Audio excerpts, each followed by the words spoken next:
Today I'm going to show you how you can fix invisible WhatsApp notifications in Motorola Edge 50 Pro. So, in the first step, always check your DND mode. So open the top menu, expand the icons, and now check that you have turned off the Do Not Disturb mode, like here. In the next step, hold the finger on the WhatsApp icon and go to the app info. Let's start from the notifications, switch it on, and after that, or keep it activated of course if you had turned on this function. After that, go to the additional settings and check that you have activated high priority notifications here and here. In the next step, let's open the storage and the mobile and Wi-Fi and turn on the unrestricted data usage.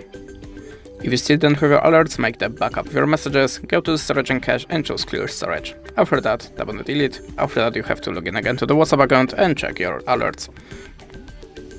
In the next step, let's open the system in the settings, choose the reset options and select Bluetooth and Wi-Fi. Tap on the reset settings button. After that, you can also try to reset your mobile network settings. Tap on this button again. And you can also try to reset the app preferences, but remember you will lose all of the preferences of any app. And the last step, try to update your system, so go to the system updates in the settings, tap on the check for update button if you haven't installed it, and check your WhatsApp again. That's it. Thanks for watching and goodbye.